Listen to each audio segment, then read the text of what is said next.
Hi, everyone. Um, I should check if we are live.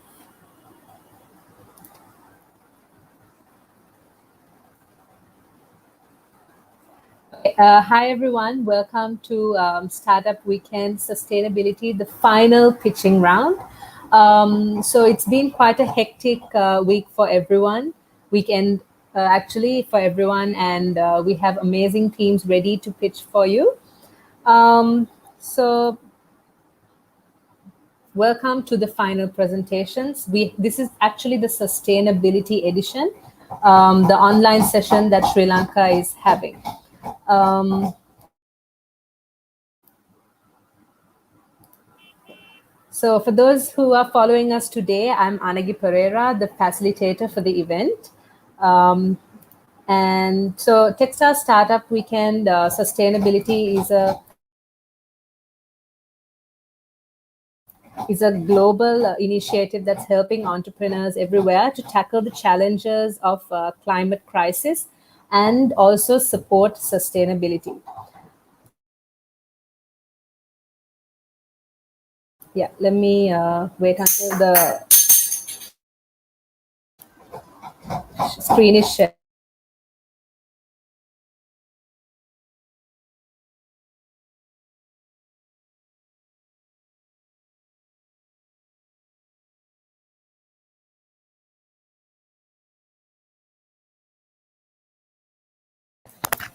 Yeah. Um, so now I think the screen is shared. Um, okay. So Techstars is actually a global movement where we have about more than 428,000 participants worldwide. And there are about 7,000 events that had happened up to now and in over 1,800 cities. So it's actually a big movement that you are being a part of. So it's actually a big deal, guys. So in Sri Lanka, actually, this is, I think, we had more than 15 events, and this is our second event that is happening online. Um, And for this sustainability edition, actually, there are 20 countries that are being involved in it. And they are expecting to have over 1,000 participants. So while this is happening in Sri Lanka, since this is a global event, it's happening concurrently in 20 other countries. So what's interesting is the winner of this startup weekend will have the chance to be a part of the global event.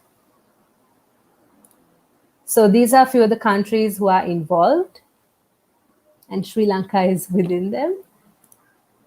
So if I'm to snap back to what we did during this weekend, so on Friday we had an understanding about the dynamic of the event and also evaluation of how the criteria that the judges would take when judging their pitches. And also we had 15 team members who pitched their idea. And there were some that dropped out. There were some whose ideas were not voted for. So this is out of a total of 30 ideas that came forth. So after that, the teams were formed on Friday night. And then moving on to Saturday, there were workshops. So we had a workshop on business model canvas and market validation. And then in the evening, we had the mentors coming in to help the teams, which was absolutely amazing, where we saw all the expertise and all the resources in the startup ecosystem in Sri Lanka coming and helping these young budding entrepreneurs in Sri Lanka. Then later on, towards the evening, the teams were busy with their business model, their validation, their prototyping. So it was quite a hectic day yesterday. And then in the evening, we had a workshop for pitching. And then comes today. So today we started off with the mock pitches, and the teams were getting ready with another set of mentors. And here we are today, right now, ready for the final pitches.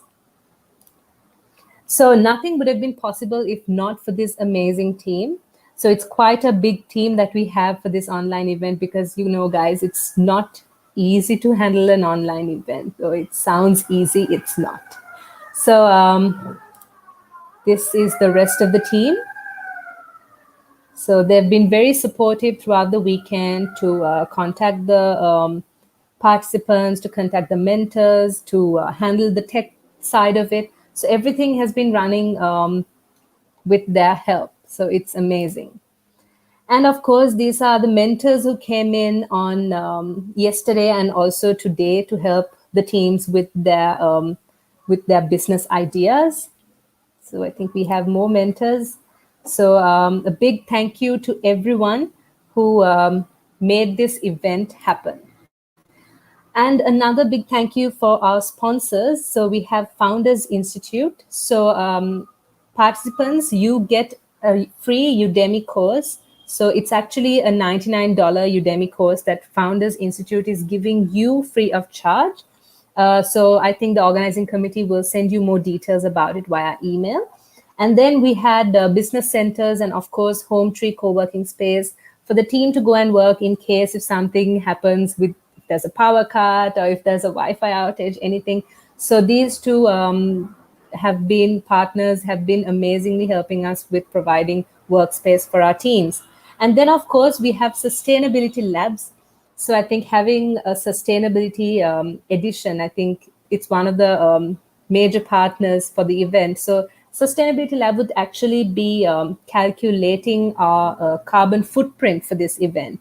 So everybody's been working on laptops and phones. So it's been very happening in the tech side. So Sustainability Labs would calculate the carbon emission, carbon footprint, actually, that is from this event. And I won't forget our global partners, so Google for Startups and GoDaddy. So we've got sponsorships coming in from them as well, which again, participants, I think the organizers would have got in touch with you about it through email.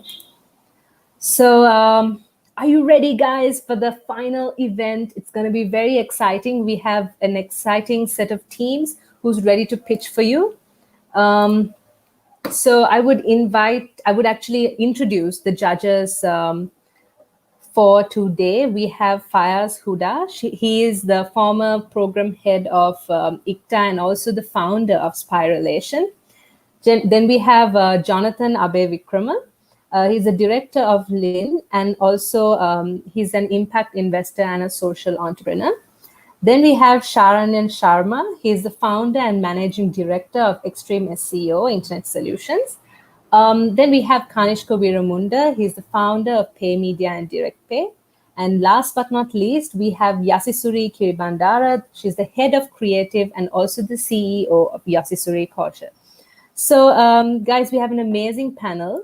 I think we have Jonathan to speak a few words about his entrepreneurship journey and how he is where he is today. So let's check if Jonathan is here.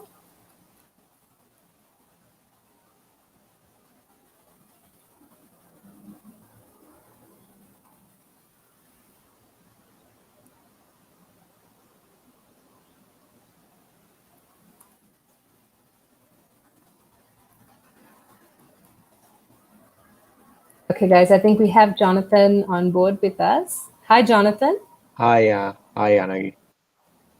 Hi. Pleasure to be here. Thank you. It's a pleasure to have you here. So you can speak a few words to these budding entrepreneurs and tell them a bit about your journey. Right. So I'm not gonna delve around how to be around like do your own startup or anything, but I'm just gonna share a few words on my experience and also some of the pitfalls as an entrepreneur. So all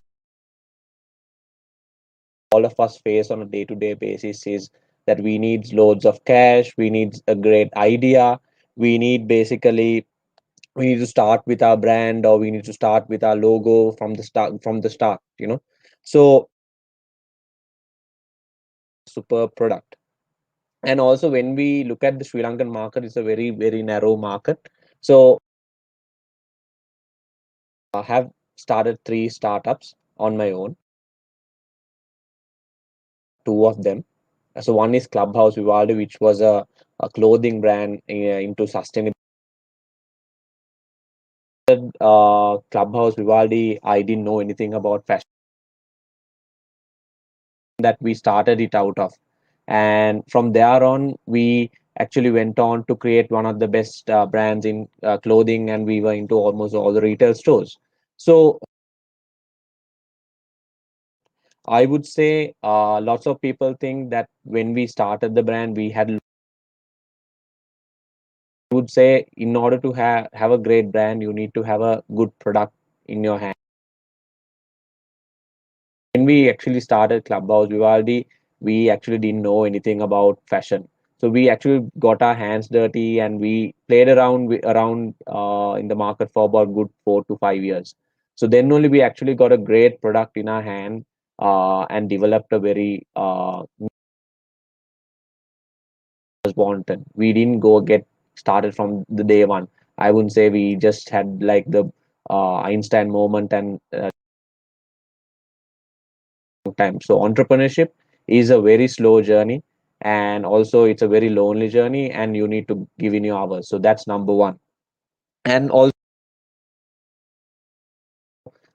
end to end. So when it comes to meeting your suppliers or meeting partners, you need to make sure that your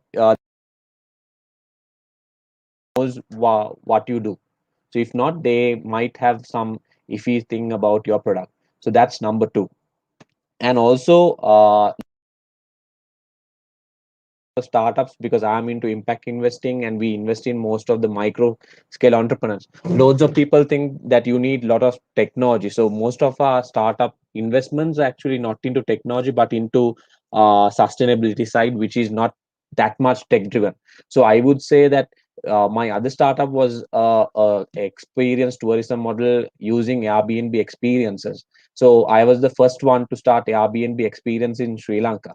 So when they actually launched here, I got loads of requests to start it. So basically, uh, develop my own Airbnb platform to create the local market. What a lot of people in Sri Lanka do is they try to create the experience for the local market. You have to think big. We have a population of only 20 people are going to expect your product. So you need to think big. If not, your success will be very, very short lived. And another thing which a lot of people, lot of entrepreneurs who I deal with face is the problem with valuations. When first and foremost, when they talk about startups, they talk about high end valuation multiples. To be honest, when I started my startup, I didn't even know what a valuation or multiple was. So think of those at the latter stage, because valuations, startup things, all that matter doesn't matter when it comes. If you have a great product, the investor knows the value in it. He doesn't worry about the multiples or whatever, what is your cash flow or valuation, because you come up with exorbitant valuations. Don't think of it, just try your level best to develop a super product to create the local market need. And of course, the third, managing your cash flow.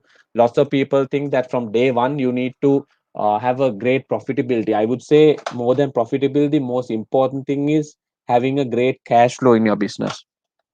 So if you don't have a great cash flow in your business, that's another problem where which you would face. So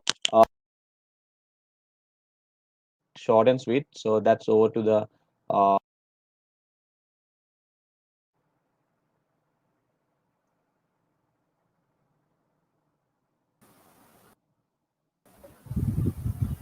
All right. Thank you so much, Jonathan. Um, yeah. Thank you so much, Jonathan, for those words of wisdom from your own journey. Um, so, if my screen can be shared.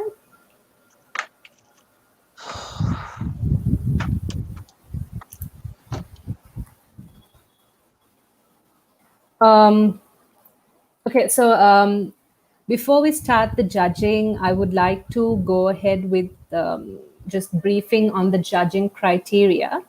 Um,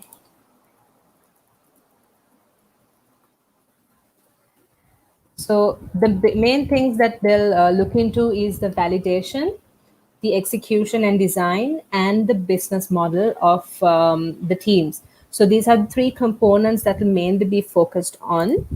So a bit about validation. So what they would check about validation is if the teams, they talk to the customers, if they're actually solving a dying problem in the society, and also if they have identified their specific target market and not like a very wide market, maybe like for the entire Sri Lanka, but just specifying their target market as a startup.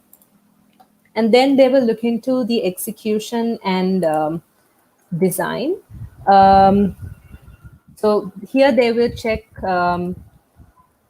if the MVP or the prototype is functioning, and if it's practical, um, and also the design of the prototype. So these things would be checked when it comes to the execution of the prototype and the MVP. Then the final aspect, they would check onto the business model. So you guys had the first session where we spoke about the business canvas, and I think that gave a lot of insight as to how you should model your business when it comes to customers, your revenues, your marketing, etc. So they would see as to how successful your planning is, and if you're actually solving a problem, and how your idea is unique from all the customers, from all the competitors that are already in the market. So guys, how it works is, so we have already gotten your pitch deck, and we have done the tech check, so everything is fine. So we will have each a member coming in from each team, um, coming in and doing their pitch. So we will have the judges here on live streaming actually, and then the we have 5 minutes for the pitch, and then we have a 3 minute Q&A session. And finally, after that, we will have the judges selecting three winning teams. That is the first, second, and third. And the team who comes first will have the chance to be a part of the global event that will probably happen within the next 2 months. So guys, this is the pitching order. We will have team 2, that is Shop AR, coming in first, and then T4, that is Cropably, coming in second, and then third in line we have Sharak, and fourth we have T11 Protectify, and T12 we have AgroHub. So team, do we have the first team who's going to come in for pitching? All right. Awesome. So I will move out. So over to you, Srinivas. There will be a timer. 5 minutes will be counted. So good luck. Thank you.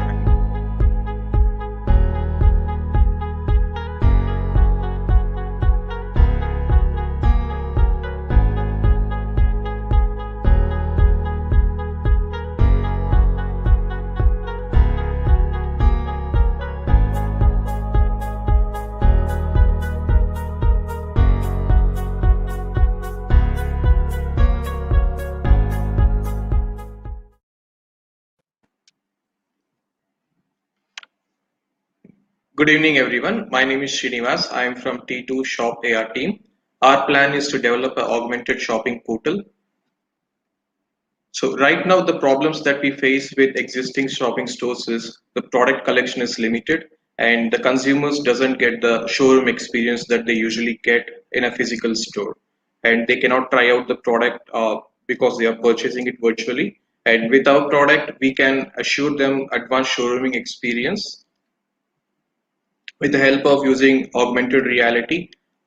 We intend to provide advanced showrooming experience to our users. Augmented shopping helps us to engage the users with the product in a virtual environment with digital experiences where they can try on, try in the products and engage with the products in virtual environment. And this provides them better product experience compared to the existing standard web platforms that we have today. So our plan is to launch Shop AR in Sri Lanka and connect with various suppliers and onboard them through the platform. And the plan is to have them on a membership basis on subscription model. This will be the first AR technology-based shopping portal in Sri Lanka, and we will have wide variety of fashion brands in the app. So the total population that uses internet is 10.10 million at this time, and we expect that we will have at least 1% of that population to be our customers in the next 2 years. So the revenue plan that we have is to generate sales commission from each and every transaction. We want to go with a freemium model where we will onboard all the suppliers that they want to be on the platform, and then we will have different subscription plans for that. These are the plans that we have come up with, where on the free plan anybody can join the platform and get their profile set up, and in the gold plan they will have unlimited access and a couple of additional features along with whatever comes with the free plan. And these are the existing assets in the market right now: Alibaba, Amazon, Daraz, Wasi, and all these apps, they do not provide AR or VR features. So this is the lean canvas that we prepared. So the problem that we are trying to solve is to help consumers get the advanced shopping experience online.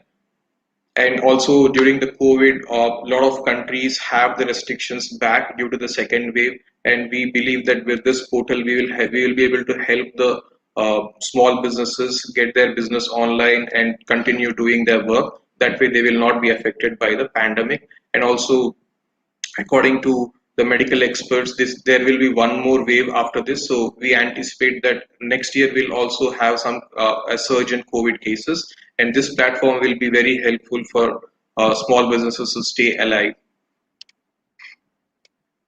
And we spoke with not just consumers, we also spoke with businesses. They also felt that a platform like this will be helpful, especially in verticals like furniture, apparel, and eyewear, and these handbags. And these verticals, people from these verticals felt that they are not able to sell these products as they expect on the existing platforms that we have.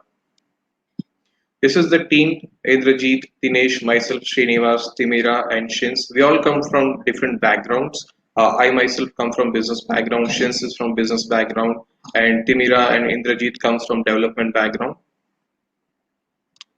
Thank you, and I would like to know if you have any questions.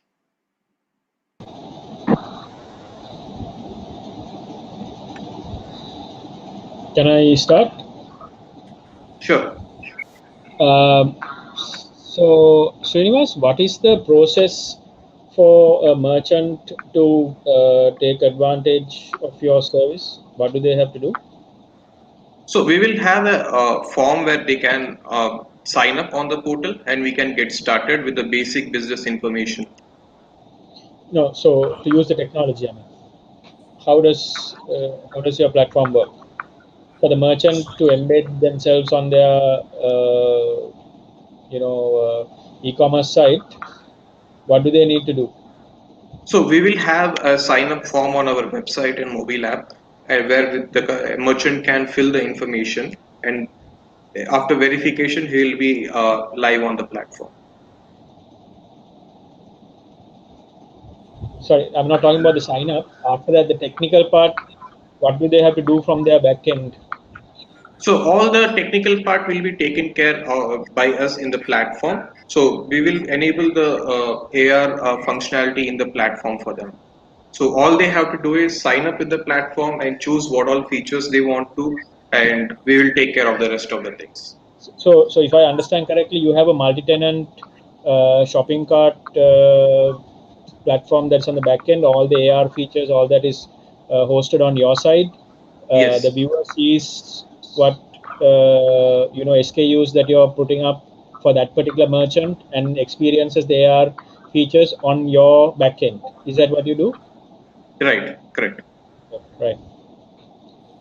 So basically, Srinivas, the content development part will be done by you. Content development will be done by the customer. Writing about the product and sharing the product information, that will be done by the customer. AR content development, the technical part as far as asked. So we will just take care of the technical part for them to enable the entire process. We will not take care of the adding the but we will help them to do that. We will have people to do that to enroll into the system. Right. So what about the payments and logistic part? Will you be handling that likewise the other platforms like Daras, which is more popular in Sri Lanka? You'll be looking at handling the payments and logistics something similar way, or how are you going to do it for your customers? So we need to partner with third party companies to help us with that, third party solution partners to help us with the logistics and payments. We don't intend to do it by ourselves. So how do you see with today, you had a chart where you show that all the competitors who are in Sri Lanka who is competing in the e-com market didn't have this feature. So Mhm. how do you see the offtake? Would you think that because of this feature being there could be an impactful market share could be obtained from that market? Yeah, we definitely see that when we looked at Daraz, the most of the sales that happen on Daraz is for electrical appliances and which do not require the consumers to try out. So we are targeting the products. We are targeting the consumers who wants to have these digital experiences. For example, a power bank or a LED or a mobile phone. There is not much experience involved, and we are trying to target the verticals like furniture, apparel, where the people want to try out and see virtually. They want to experience these products before purchasing. So I think there is definitely scope for us to grow in this with this product. All right, thank you.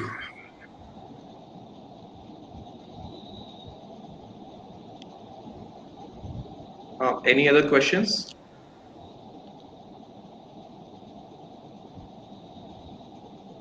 Time's up. So, Srinivas, I just have one question. yeah, sorry. Now you said your model's key feature. Yeah, I just have one question. Hello. Hmm. Yeah,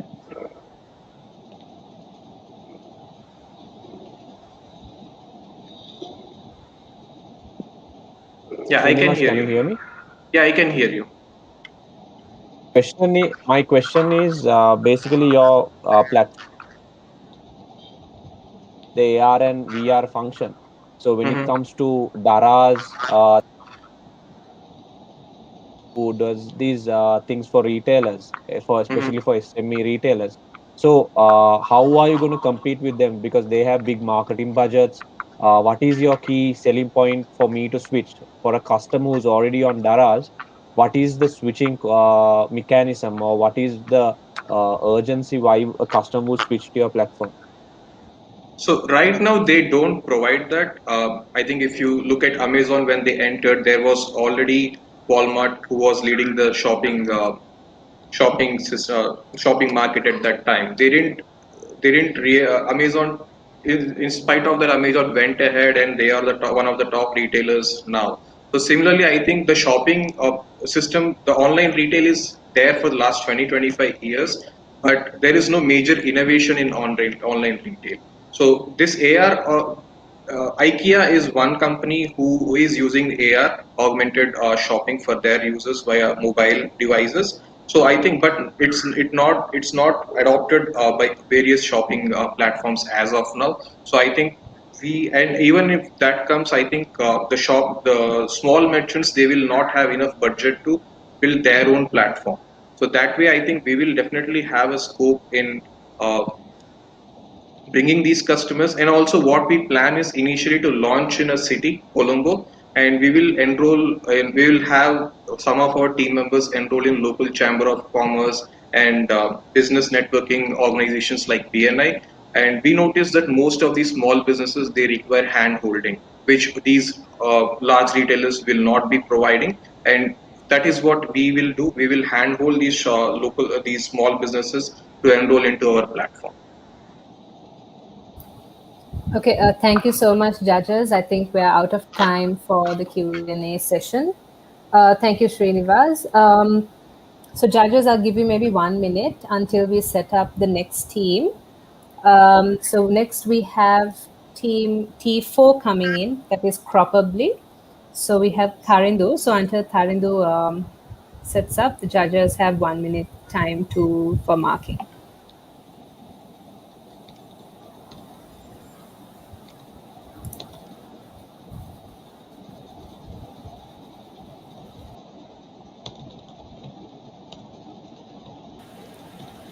Tarindu, are you there?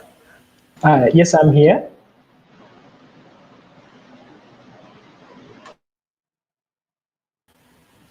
You can share your screen, Tarindu.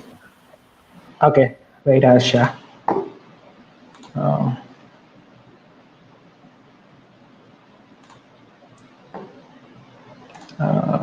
Okay. So you can see it, right? Yes, we can see. Okay. 1 second. We'll start in 10 seconds. 1, 2, right. 3, 4, 5. You can start.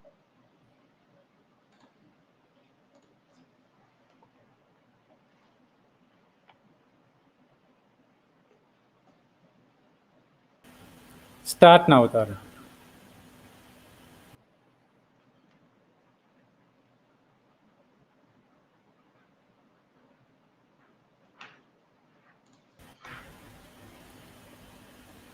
Tarindu, you can start now. All right. Hello, I'm Tarindu. I'm from the team Probably. So, and our team is working on the SDG goal, which is to end hunger, achieve food security, and improve nutrition and promote sustainable agriculture fulfillment. So here's the problem that we have understood. I mean, with the rapid growth of the population, food consumption in Sri Lanka also grows rapidly. So a rapid escalation in food production to cater the growing demand is not an easy task, right? So many people are trying to fulfill this demand by using very harmful pesticides, weedicides, and lot of fertilizers to their crops. So nowadays, many people are concerning about their health, and they are like seeking for the organic foods, and also like many people want to grow their own foods, right? But the problem is they don't have enough time, they don't have enough space, and maybe they don't have enough knowledge, right? So that's the main problem that we have in the society. So here's the solution that we're gonna suggest. So we have designed a fully automated, smart, and compact farming unit, which is possible to grow 6 types of vegetables or any type of crop that they want. So people who are living in houses with no open areas or with limited spaces can purchase our product for a very reasonable price. So this unit can kept indoors where sunlight is not accessible, where airflow is not accessible. So it's like 100% automated. So here's a little picture of what we are developing. Actually, we started working on the project. So this is a little product overview. So in the next slide, I'm going to talk about the market validation.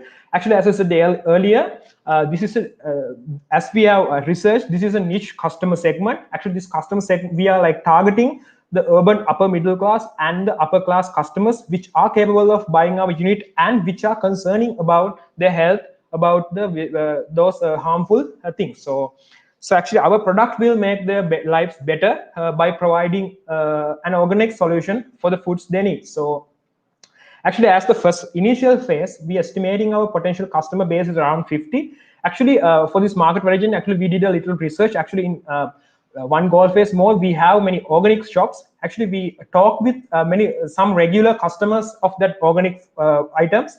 So actually, they also said that they would love to have some products like this in their homes rather than going to other markets every day. So actually, as we concerning about these sustainable development goals also, like this way we can reduce our carbon footprint to 0. So that's about our market validation. So here's the things about the competitive landscape. So actually in Sri Lanka, we have 2 companies that they are providing the farm automation services. But the thing is that they are like mainly focusing on the greenhouses and large scale agribusinesses. So actually, we can say these are competitors, but they are not our direct customers because we are like targeting a niche customer segment here in the market. So here I've mentioned the unique selling proportions of our product. So customer, when they're buying our product, they can add or remove features such as water usage tracker, solar panel option without batteries, a mobile app, and digital display that shows every detail. So like that. Also, our product includes very attractive blue light LED lights, and it adds aesthetic aspects for the unit, making it a fancy futuristic add-on to the home. So actually, this is the go-to-market strategy that we have estimated. So we have designed. So actually, for acquire the customers for this product, we're gonna market our product mainly through the digital marketing, digital platforms such as Facebook advertising, Facebook groups, and Facebook pages. Because mainly the people who are living in urban areas, they are using the digital platforms a lot. So after that, we're gonna consider about the blog post and other digital marketing aspects like that. So here's our expected revenue model that we are estimating. So in the next slide, I'm gonna show you the expected expenditure model. So as a total cost, this is the total cost that we want to start our business as a startup, right? So this is our final slide. So this is about our future developments of this product. So actually, we wanna expand our business, and we want to introduce a next generation smart farming unit, which can track every pest and harmful weeds and recommend the uses about appropriate pesticides and automate any kind of farm. Actually, we're gonna embed an AI-powered smart alarming system that prevents attacks from wild animals also.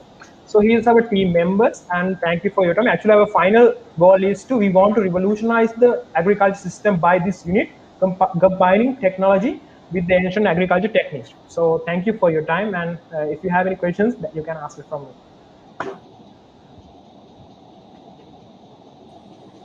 Right. So thank you. It's a good presentation. What would be the cost of building the product as well as the operational cost for a user? I mean, you'll be selling it on a certain amount, right? And then you need to operate that also monthly, right? No, like as the initial phase, we are like targeting the urban customers. So like we can sell that product at a one-time cost, or like they can buy it for like installment basis. Like it also it will be a one-time cost, and after that you don't have to pay anything. Yeah. Yeah, but I mean, to run that, they will have certain amount of cost, right? Yeah, for the electricity they have to pay. If not, like they can customize their product with the solar panel and a battery. And if I mean, sir, obviously you have to pay something more than the initial cost, right? If you're going that customization, that's all about it. Yeah. So Thandu, what I'm asking is, like, let's say you mentioned there about 45,000. So let's say you bought it for 45,000, right? Yeah. What would be your estimated monthly operating cost? Would it be about, because not only the electricity, right? You will have to have the fertilizers, you will have to have the seeds, all those things has to be there. So what is your operational cost? Yeah, actually, it will be a very, very, very low cost. The power is like gone through, like it doesn't like cost like you from 1 unit of electricity, and rather than that, for the seeds and also it like I mean we can use this product without any fertilizers. I mean we are using like compost soil in that unit. So like we are planning to make it without fertilizer, because that's the way we should go, right? I mean, like government also banning some fertilizers and like that. Yeah. You don't have an idea, because why I wanted to know that was basically, if you really look at, let's say your operational cost is going to be about 10,000, but somebody who wants to buy vegetables would not basically want to spend 10,000 in operating that. Right? No, so it won't cost that that much. I mean, it will be like more than around something around 150 to 200. Yeah. 150 to 200 rupees to operate. Yeah. I mean, we don't have to put any fertilizers, right? I mean, just we are like providing the soil and all the materials they want to grow. So no price for fertilizer. It's only the power. Right. It's only the electricity.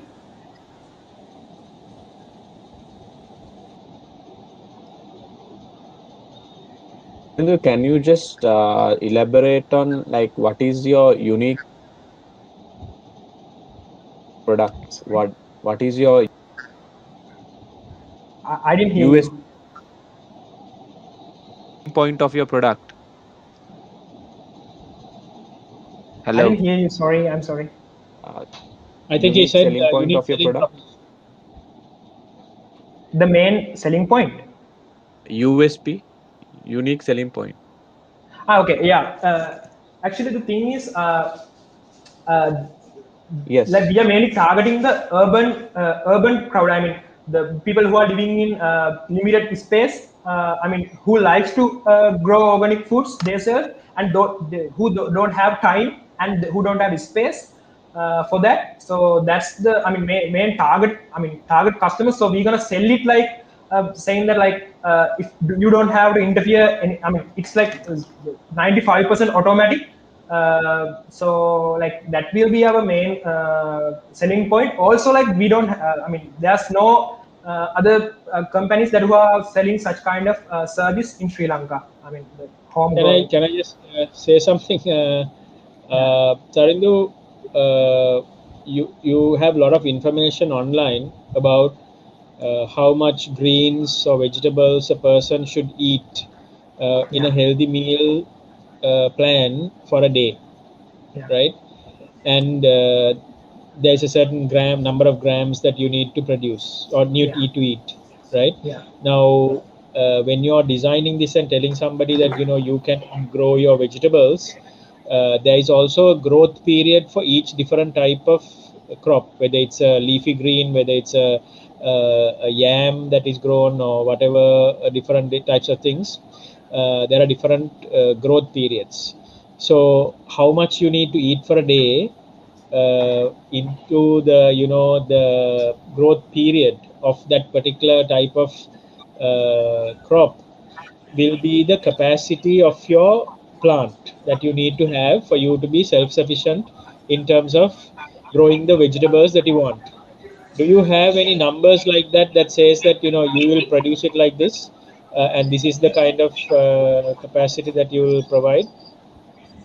yeah. Actually, actually, as I said earlier, like you can grow like up to six kind of variants of crops in this unit. So I mean, as we calculated, this will be enough for a family with 4 people for like period of a 1 month, right? I mean, like that's how we're planning. Like we have like step basis thing in Tarun, this unit. Like do you grow anything right now?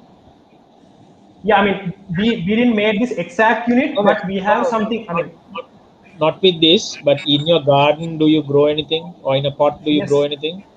of course. So you know how much time it takes for a plant to put out a Yeah, leaf and chili to come out of whatever a small pot. You know how much time that takes. yeah, When you exactly. say for a month, for a family of four, you can do this. You know how much vegetables comes into your house for your meals to be prepared. It's Yeah, a simple calculation that I, you probably should do to say, okay, this is the amount of surface area and this is the amount of crops that you can produce, right? So I think that is something that you might need to calculate when you're going for your going forward. And I also think Naushad, who's on this team, did a lot of work on indoor farming. So maybe he can help you understand. I think he has done a lot of background work for something that he's going to do. Anyway, I'm so sorry, that's who? all. Who? Naushad. Okay, okay, Yeah. Okay. okay. Thank you very much. Right.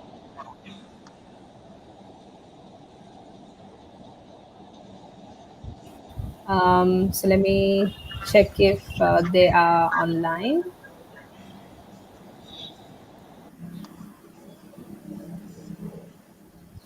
Yeah, Aruna. Hi. Yeah, Aruna, if you can switch on your video and share your screen. Okay, I shared my screens, but I think if I switch on the video, it will be like a. No, we can manage it. Just turn on your video. Yeah, we can see your Uh, screen now. Yeah. okay, shall I start? Yeah. So the tech team will give you when to start, and then Mhm. you can go ahead. You can see my slides splitting, right? Yes, we can see your slides. Yeah.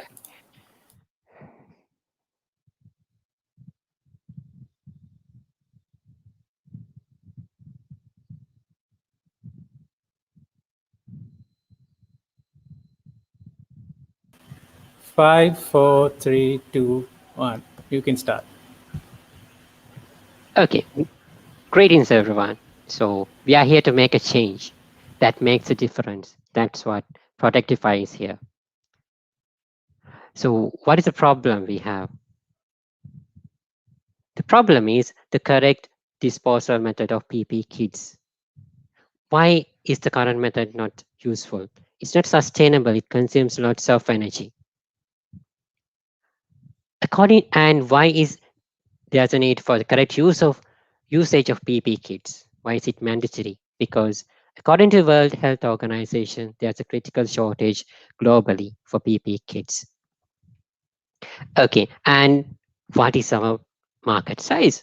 So we have the healthcare centers around the country here, but we have a feasible, accessible market size. That is the healthcare centers treating the COVID-19 patients. So we are into that social cause.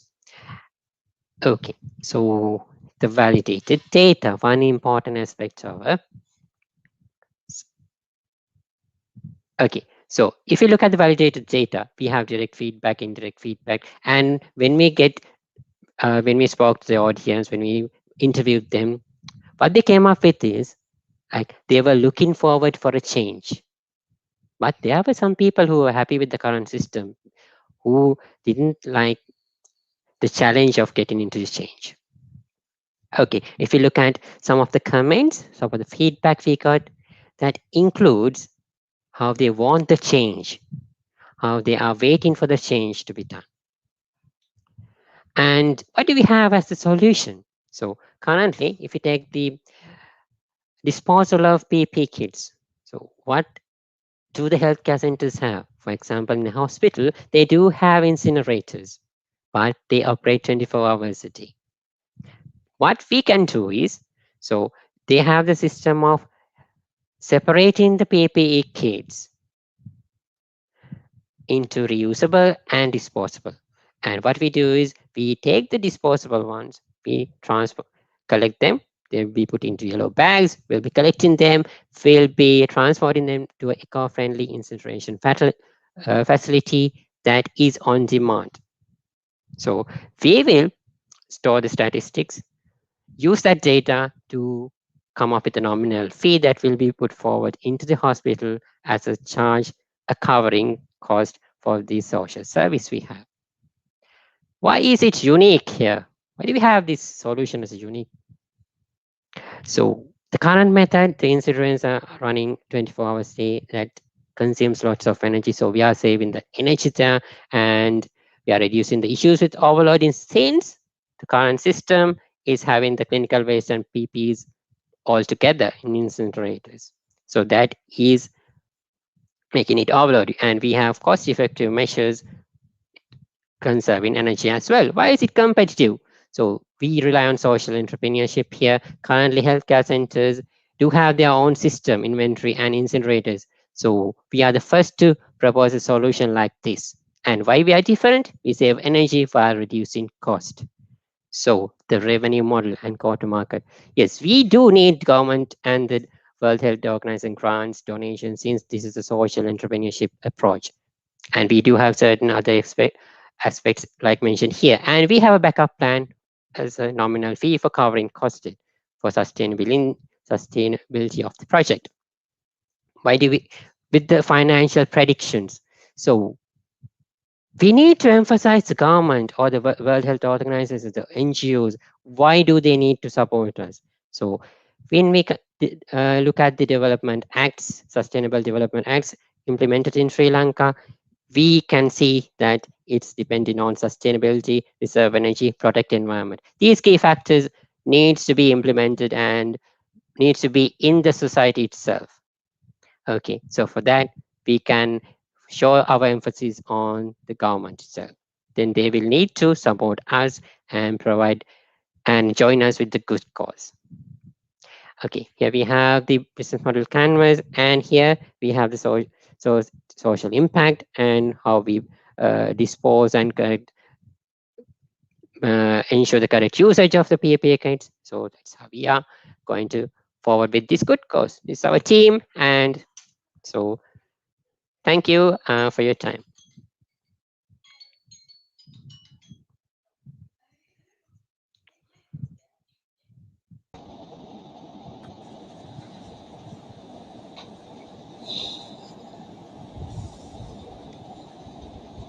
Can I start? Yeah. Aruna, I was not very clear what exactly was the problem. Yes, there are people using PPE kits and it's contaminated and it should not be just disposed of everywhere.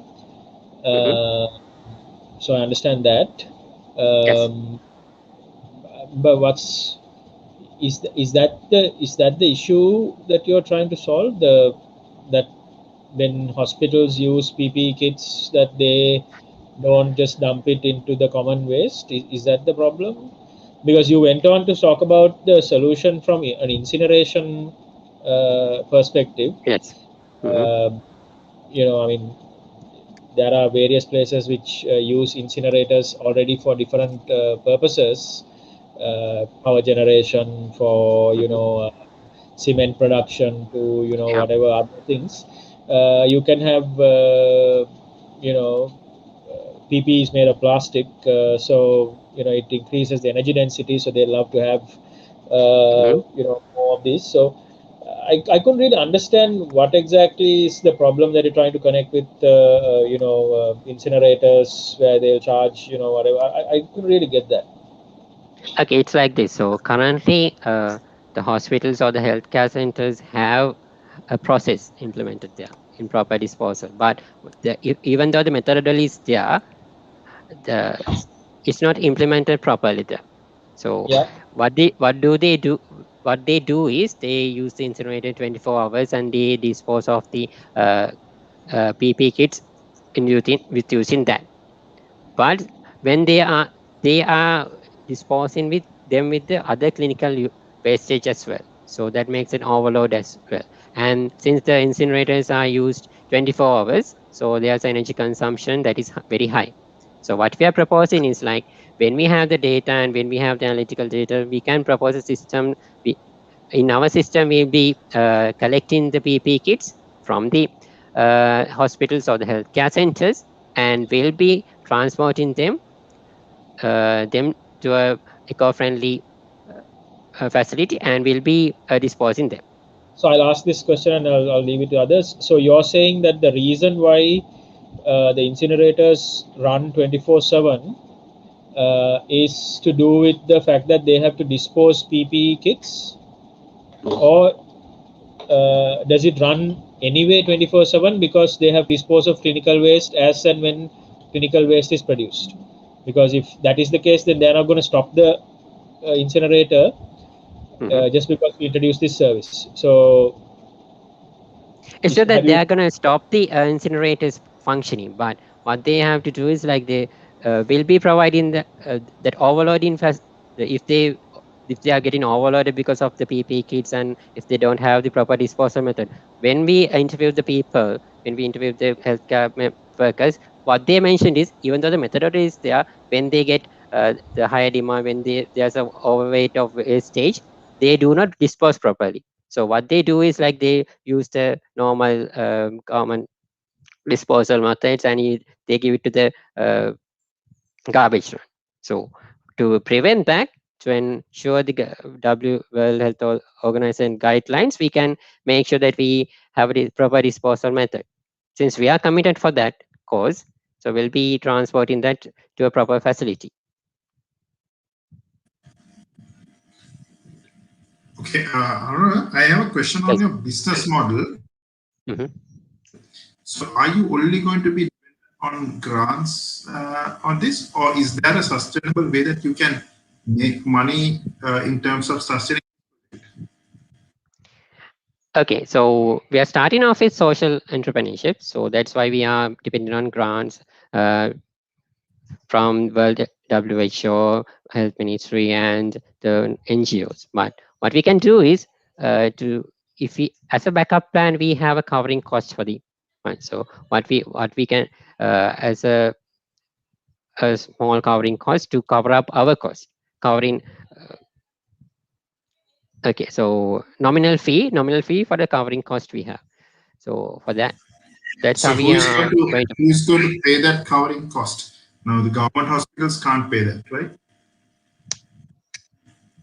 So as a service for what we do, we can expect from them to provide that, right? No, in the government hospitals, you would not know. Most of the PP kits are being used by the government hospitals, so they would not have a budget allocation in terms of paying for this kind of a sustainable project, right? So, So if any grants are not being given, how would you basically try to implement and sustain this? okay, starting off with that, we are focusing on both government and private hospitals. So since we have the as mentioned in the financial summarize I had, so sustainability, reserving energy, and protecting environment. Everything is in government schedule, right? So what we can emphasize on the government is that we have the good cause need to support us. So until they have the good cause supported, we can go ahead with getting a nominal fee to support us with the social impact, social cause we have. Thank you. You're welcome. Judges, your time is up. Jonathan, do you have, maybe we can go for one question from you if you do have a question for him.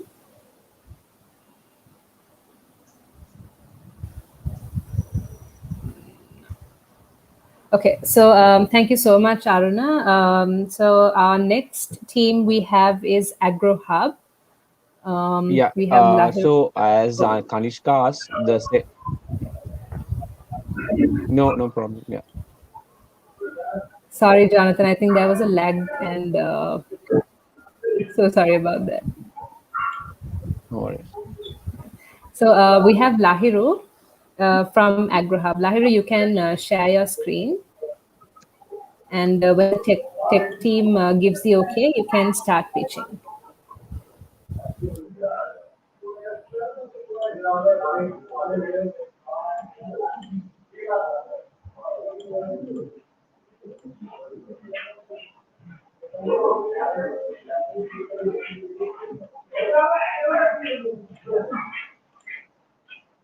Can you see my screen?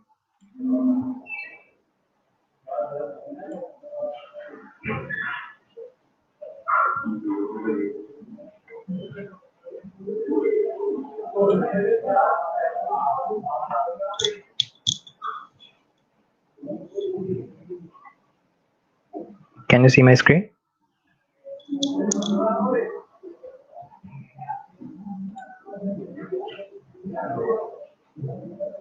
Hello, am I audible?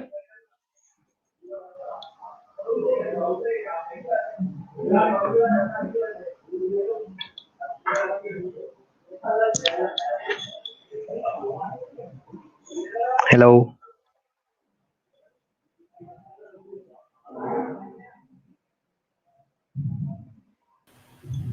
Put it on slideshow, and we Okay, can you can start hear in me, 5 right? seconds.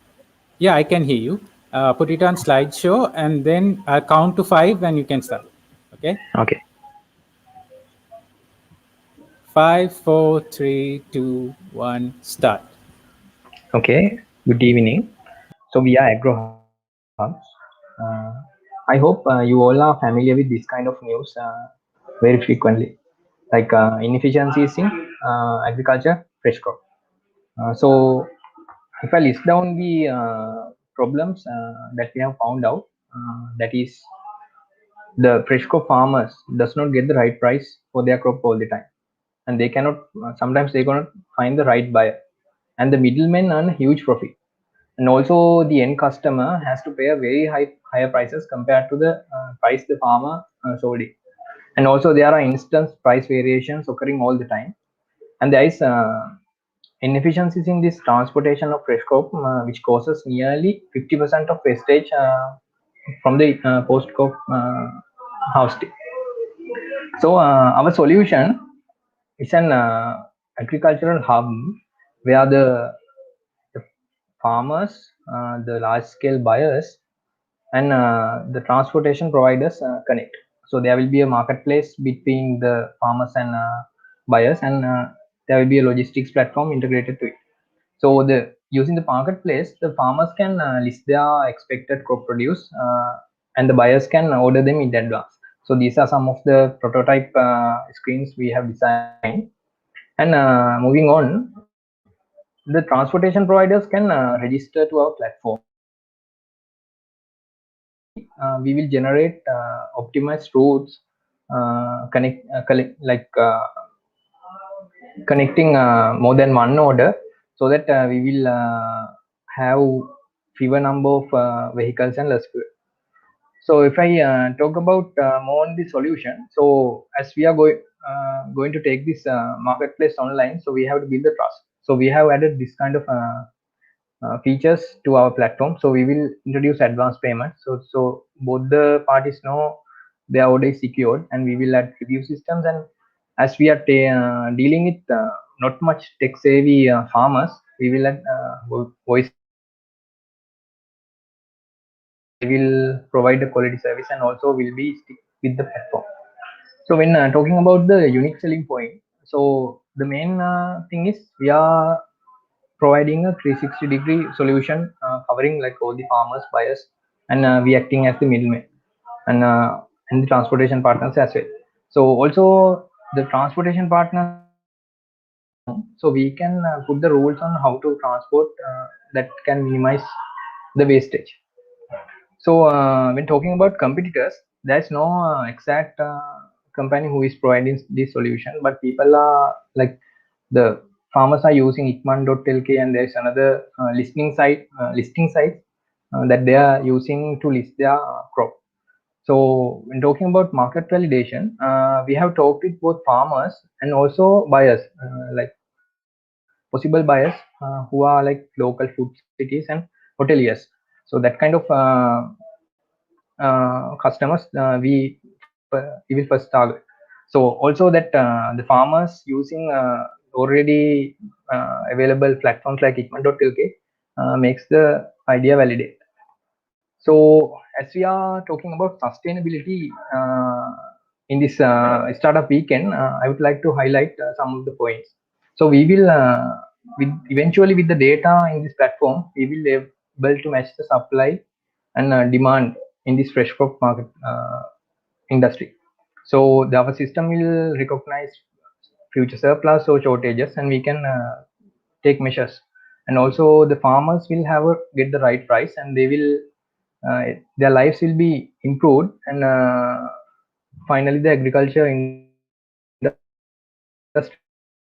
in the country will be developed. And also like less wastage means less fertilizers and less emissions. So we will we will be helping to like achieve the sustainable goals, like uh, providing quality food. When talking about revenue model, we hope to charge a service charge for each transaction proportionate to the value. And talking about the financial model, for the like we will need an investment about 1.6 million for the initial 12 months of operation. So it's for operations, marketing, not about our marketing strategy to go with farmers who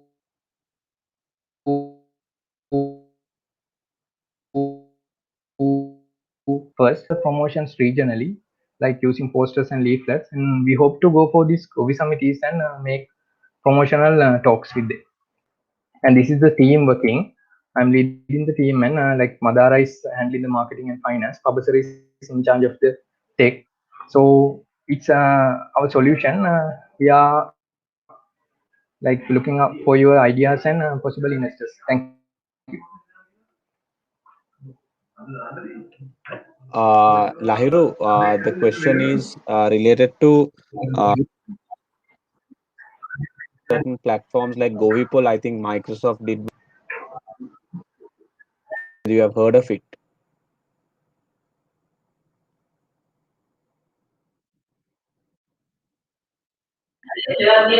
Yeah, going for yeah.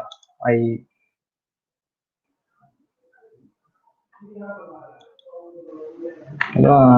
I didn't hear clearly.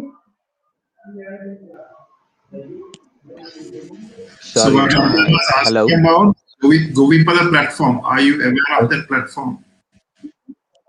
Yeah, I'm aware of that platform. Like it's like a listing site that they don't provide this the transportation So, feature and also why do this you think? review system. Yes. Yeah, I have worked with few startups, especially in the agriculture space. Mm-hmm. It is the delivery comes to farmers. They have ground level problems, like especially delivering products to the or wherever. So that's going to be a huge obstacle for you when you're launching the platform, especially getting all crops to. Yeah, like I'm not hearing clearly, like in the middle.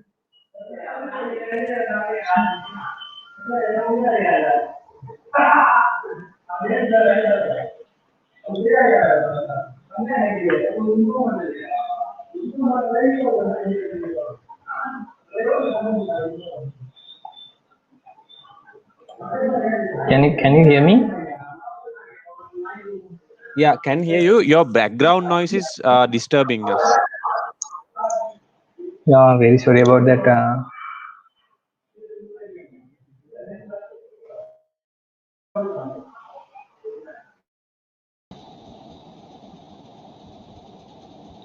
Shall we repeat the question? Yeah, it's better. Like if you can repeat the question. Jonathan, you want to repeat the question? Yeah. So my question to you, Lahiru, was basically, you can hear me now, right? Yeah, you can hear me now, right? Yes, I can hear you now. Yes. Can you hear me now? Yes, I can hear you.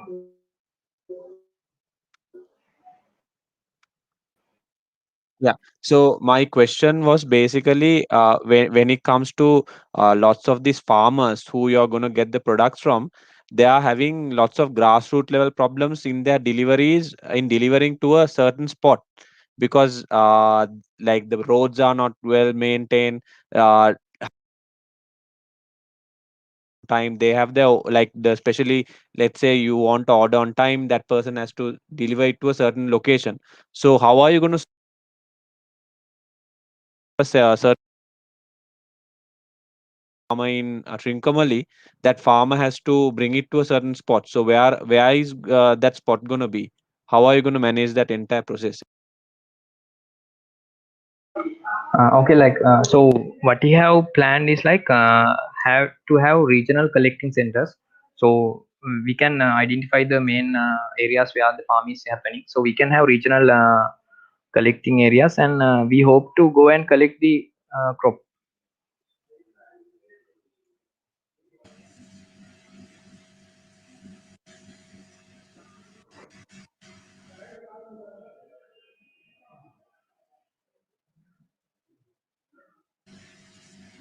So Lairu, another question from my side. Now, if you really look at these farmers are very poor in technology. They don't have smartphones and connectivity if you really look at the grassroots level, right? How do you intend to connect these non-technical people with a platform like yours? Yeah, that's true. So like in the in the first few months, like we will target the farmers, like there are about like 2.1 million farmers in Sri Lanka. But so we first want to go with the farmers who are like who has access to the devices and internet. So if you like look in like in Facebook and other social media, like there are groups with farmers with like large number of memberships. But eventually we want to touch that market that you said. So what we plan is to have a system like that you may have seen in some other listening sites, that there are agents that who can do the registering and like that. So maybe we can have one person per Go Visa Miti who can do that, because as this is like a major problem that we are solving, like we have to have that kind of person separate for a Go Visa Miti like that. So we want to go with that kind of a solution. Lahiru, one more question. Have you that means whether they have smartphones?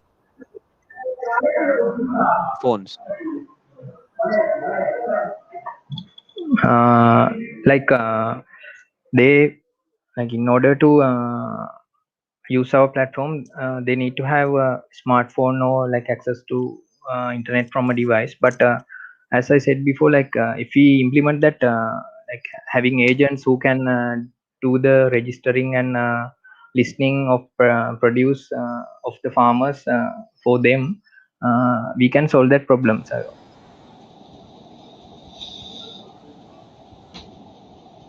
So Lahiru, just want to make a quick comment as well. There is a need for what you're trying to do. I think that's the good one. Good this thing. I personally currently buy from some online websites and so on for our home use.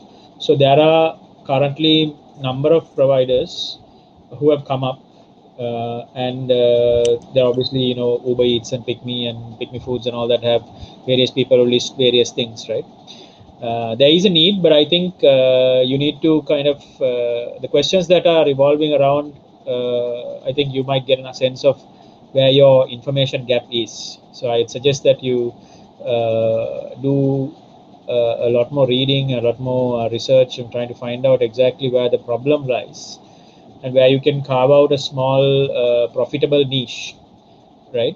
The areas that you mentioned seems very challenging, very expensive to implement. That's my view. Going right down to the farmer, collecting from there, or collecting the collection centers, running those operations, weighing, packaging, delivering, all this is fairly very, very costly, especially in a country like Sri Lanka, where logistics cost is very, very high, right? Our fuel cost is high, our transport, our labor, all that is relatively high. Our volumes, our density is not sufficient as well. So I think, but there is a need, and there are people who are buying it right now. The service is not really great. There are issues with certain things not being in sync. I think you should try and do a lot more research and validate the exact problem, and then hopefully find a profitable niche where you can operate. Thanks. thank you, Mr.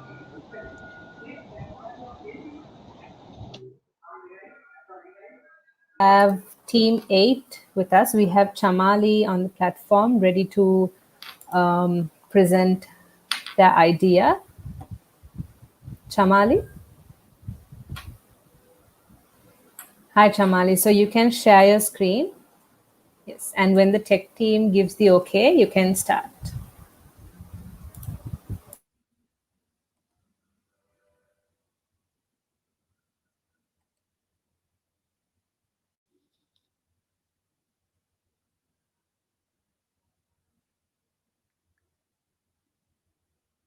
Can I start now?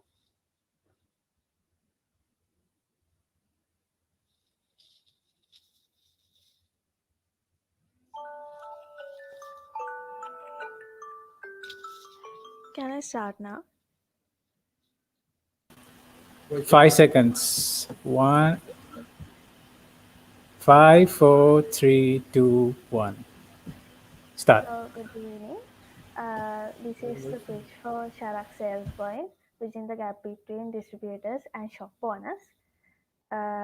So we have found a problem in between the logistics service providers and shop owners. The logistics service providers most of the time don't know what their customers, the shop owners' exact demand is.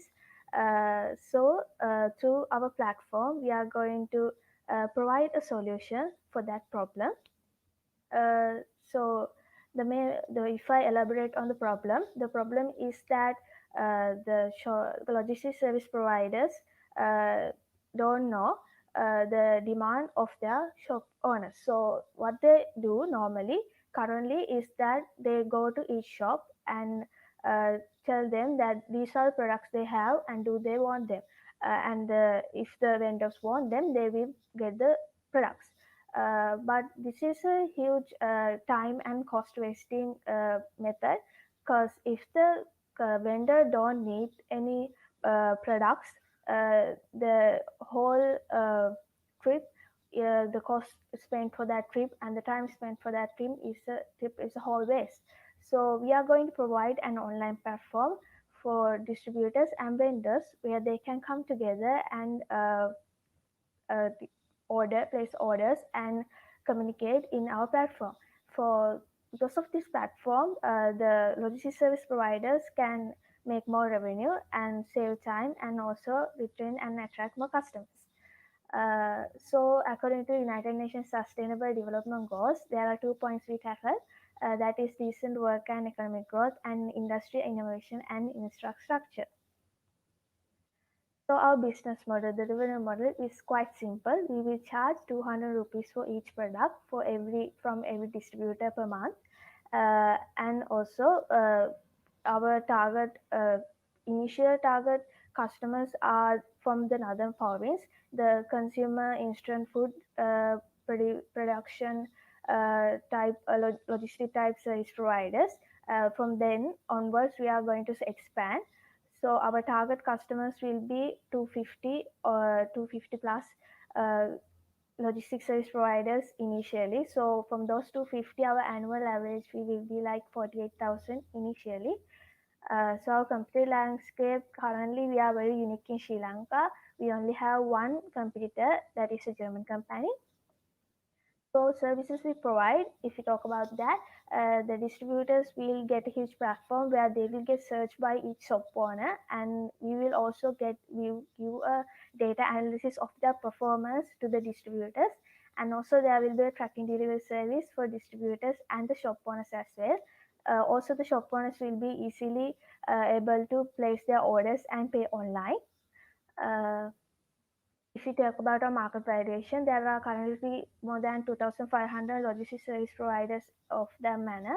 But according to our target market, the 250 that we are going to tackle in northern province, we can make a revenue of 12 million per year initially.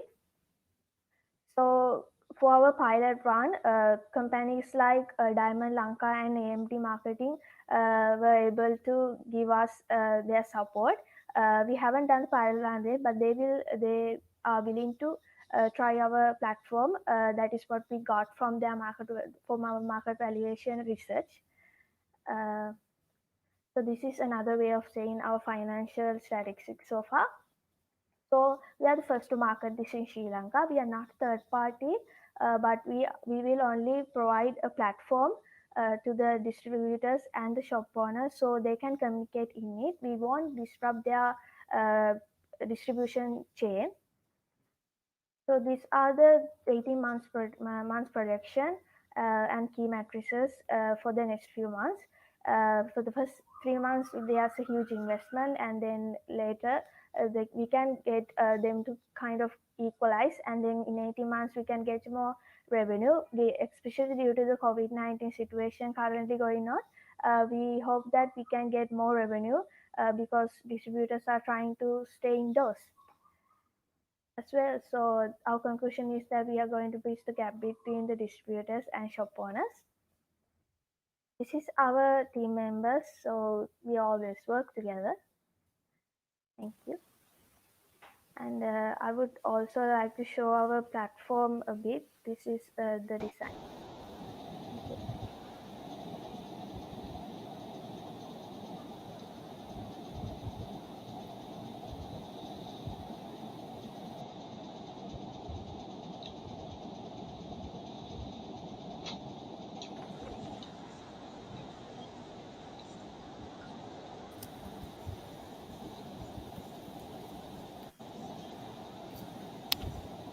So thanks for the presentation. So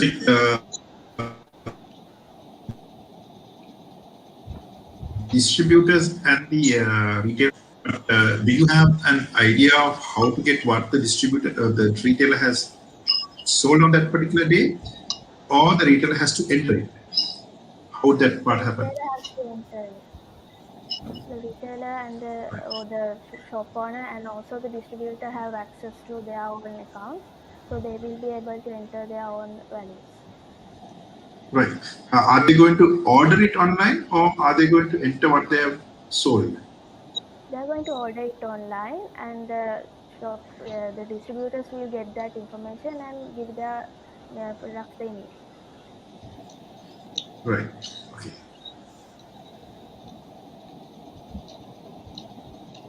I was smiling because Kanishka needs to tell more about what he's doing. They're asking these probing questions. Okay. So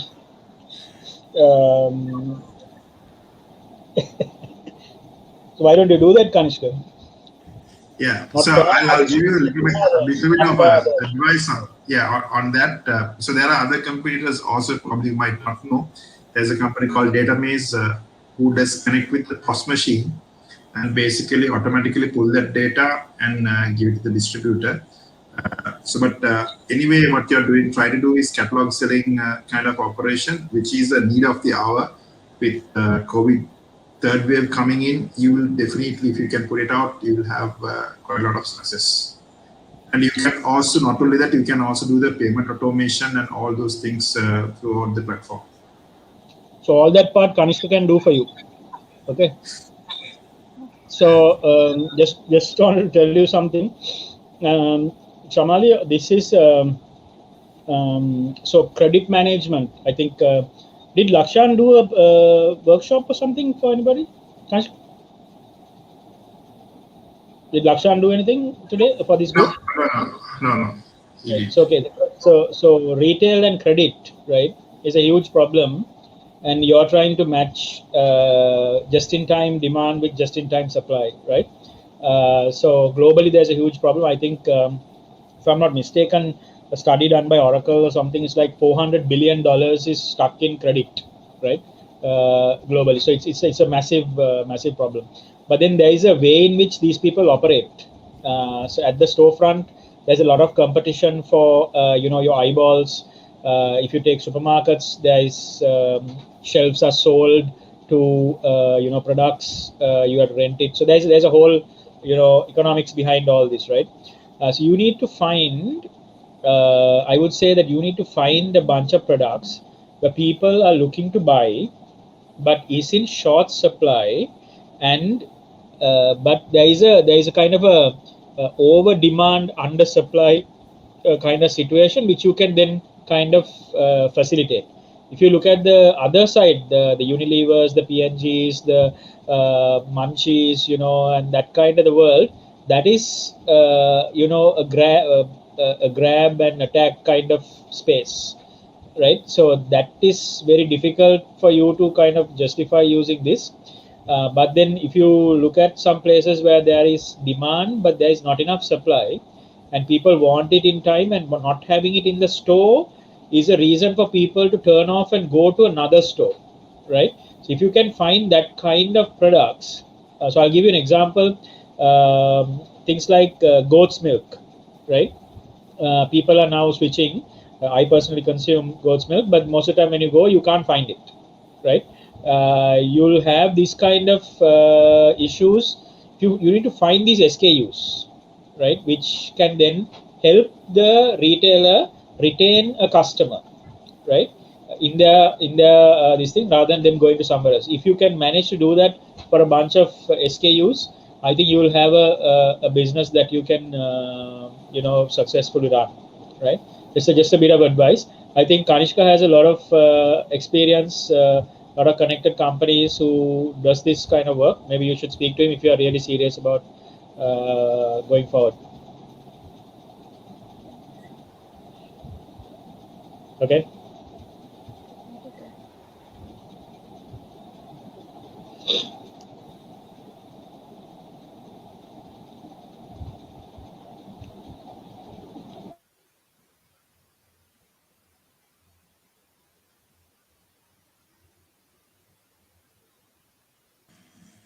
I think if there is no questions, we can. Sorry, so if there is time, I'd like to ask: have you found those SKUs by any chance? Did I presume that you haven't in advance? Have you found those particular SKUs that you can do this with? So can you SKU explain means what SKUs? stock keeping units. So if in a If you, type of products, have you found? Fatih, will you be able to translate for Puviraj if it's possible? Sorry, but I couldn't. No, Fatih, would you be able to translate to Puviraj in Tamil if it's possible? Yeah, no, Fayaz, you can ask it from Tamil. Yeah, if you can do that. Okay. Because Puviraj, Puviraj will answer the Q&A mostly. in the product items, என்னென்ன product items இந்த சர்வீஸால பாய்க்கிறது மிச்சம் யோகியமானதுன்னு நீங்க research பண்ணிருக்கீங்களா? Research பண்ண அதுல biscuit company கேக்குது இல்ல? Research பண்ணிருக்கிறோம். ஓகே. இந்த பிஸ்கட் கம்பெனிஸ் 2-3 பேர் காய்ச்சினா நான் அதோட இந்த diamond Lanka is the soya made diamond milk ஃபுட்டா? No, the diamond langa is the name pvt.ltt. So they have அவங்ககிட்ட வந்து 72 ப்ராடக்ட் கிட்ட இருக்குது. ஸோ இப்போ எக்ஸாம்பிளுக்கு oil, soya meet, biscuit, so அப்போ அவங்கள்ட்ட போய் காய்ச்சினாங்க. அப்போ அவங்க சொன்னது வந்து அவங்களுக்கு ஹெல்ப்ஃபுல்லாக இருக்கும்னு சொல்லி. Right. Okay. So basically, guys, what he said was that he's spoken to a few biscuit companies and to this another company called Diamond Lanka, who has about 70 odd products, which includes oils, soya meats, and so on and so forth. So I think right now they didn't have much time, right, to go and do a lot of background research. So if you're really serious about matching this, bridging this gap, try to find the real need, from a retailer's point of view, and then try to match that with this supply shortfall. So then you can, have a compelling value proposition. Right? So the initial plan is to mainly start with consumable instant foods because of this corona situation, especially they want it continuously these days. So we are going to start with the consumable instant food sector. Shamali, so what I'm saying is, yes, because of corona, if you go to supermarkets, you can see lots of things are not available, right? But then the reason why it's not available is because maybe it is not produced, right? Because it's imported, import restrictions. You need to kind of go through the different stock keeping units in the supermarket, find out why something is not available, find out from them, whether there is over demand, under supply, why the reason is under supply, right? So if you're trying to connect logistics, right? So it's available, but a limited amount is available, so you're trying to get it to the consumer as fast as possible. There's also this whole thing about credit, supermarkets manage credit, so therefore, because that some suppliers don't supply certain things. I mean, there are lots of details around this. So try and have a lot of conversations with the right people. Don't assume that you will go and sell this, consumable items because that's in demand, because that's what you're seeing first. Try to be very open-minded and try to really go and ask these deep questions, right? So there are, for example, some items that the supermarkets buy, they pay cash, right? There are some items they buy, they only pay after 120 days, right? So there are different. So reason why they pay cash is they need to have it, because otherwise the customer will go to another store, because that's something that they need to have in the basket. So they lose everything that they can sell if they lose that customer, if they don't have that this thing. There's also things like, products that are only 1% or 0.5% profit margin.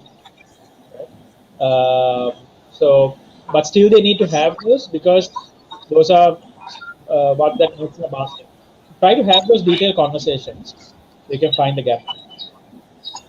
So just adding to what Fawaz said, also don't only limit yourself to grocery. Fast. Right?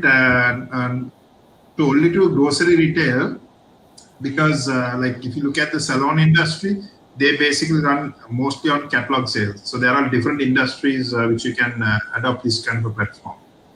So it's a great idea. Thanks, guys. Yeah, thank you so much. Thank you so much. Thank you so much, Chamali. Thank you, Puviraj. So judges, you can, thanks a lot for joining us live here. So you can move to the judges discussion area and mark as a theme. We have one. Sorry? We have one more, right? No, Pitching, no, or? we're done. No, we're done Okay. with the pictures. Yeah. So, yes, you can leave and move to the Zoom call. That's the judges discussion area. Yeah. Okay. So guys, while we wait, so congratulations, everyone. All the teams did an amazing job. So really well done. Compared to where we started, I think you guys have come a long way. So it's really great. So let me share my screen. Yeah. So we have a really inspirational speaker for you who will speak about his entrepreneurial journey. We have Fatih Mohammed. He is the co-founder of PickMe and YoHoBeds. I'm pretty sure many of you know him. So without further ado, I would like to invite Fatih on stage. Hi, Fatih. Hi, Anagi. How are you? I'm good. So you can take up, yeah. Yes, thank you very much for inviting me to share my startup journey. So I think it is. I think the people who have joined this and who have built their products or build their companies, I think you have done a first step. Taking a first step is it is the most difficult thing, and that is the difference between having an idea and implementing it. So there are a lot of people have a lot of ideas, but they don't implement it. So you have taken that first step. I think congratulations for you all. So I will before I go further, I will share my screen, so I should be able to give you a little bit of what I have done and stuff like that.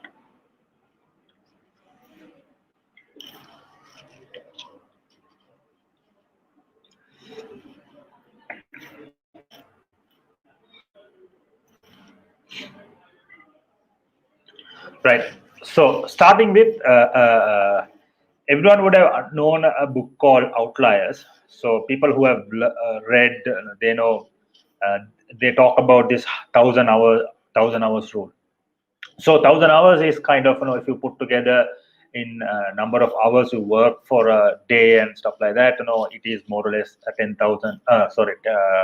years of time. So this book also talks about how if someone want to become skilled in any particular industry, they need to spend this 10,000 hours. Whether maybe you can fast track by doing lot of work, or let's say by doing extra hours, but you can't escape this 10,000 hours to become a skill insert or gain skill in certain or particular area. So for me also it is very similar. For me to become or find the opportunity to become the founder or co-founder of Pygmy, it took almost 10,000 hours, which means it took me 10 years to find find the opportunity or take opportunity which was very timely, and to understand what we need to build and stuff like that. It exactly took a little more than 10 years. So I will take you about, let's say, because a lot more people knows me. I'm a co-founder of Pygmy, but the journey started way before, and this was an outcome of that journey. So this was a computer my father bought me in, I think, in 95, 96 time, when I was 14 years or 15 years maximum, or maybe 12, 13 or something like that. So this actually inspired me for to get into technology. So even at that time, before my O levels, it is about, I think it should be around year 7 or 8. I was trying to do some coding, and my brother is more. He's right now a mechanical engineer, but he even that time he's a very geek guy. So we both try and do coding and stuff like that. So then I also got involved in track club, and did a lot of work in school. I spent a lot more time in extracurricular activities and sports and stuff like that than studying in a classroom. So that taught me that I am more inclined to become an entrepreneur. And by the time I was finishing O level, I knew that I want to be an entrepreneur. So then I planned my A level, thinking, I need to gain a lot more exposure, a lot more networking. So just after A level, I should be able to start my business. So that time there was no startup thinking like that. It is the word entrepreneur is kind of a the thing that time. So I was looking at companies like Yahoo, Google, that time, and Webwagon, Webvan, stuff, companies like that, and understanding how they build, what are the things they do and stuff like that.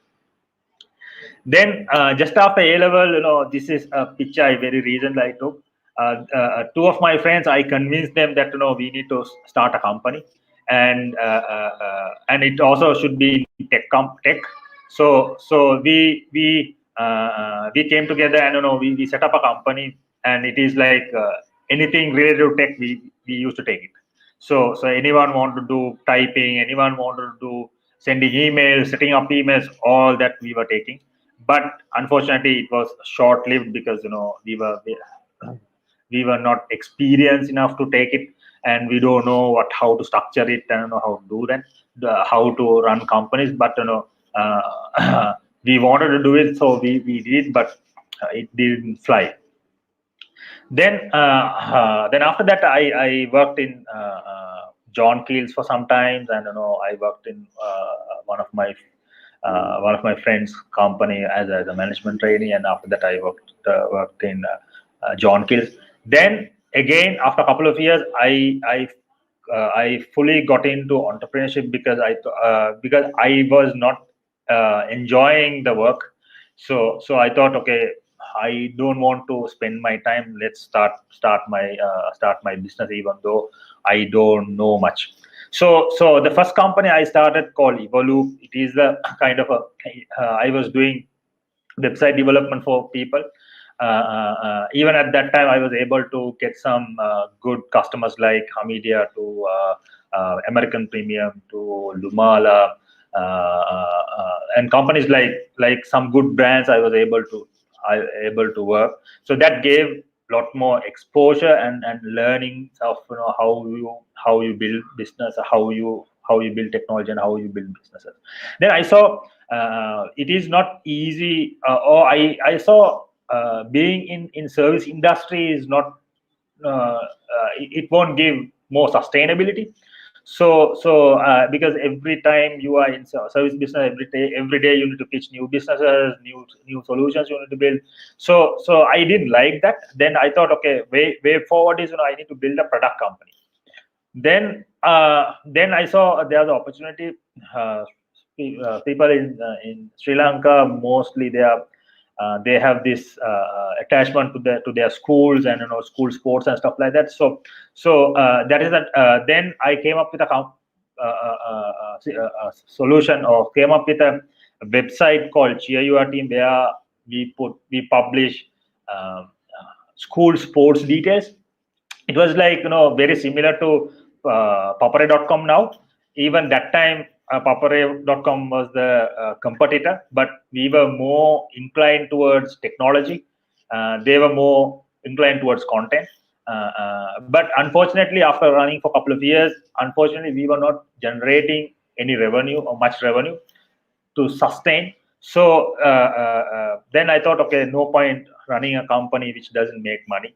And I thought, let's quit for the day, and let's look at what's next.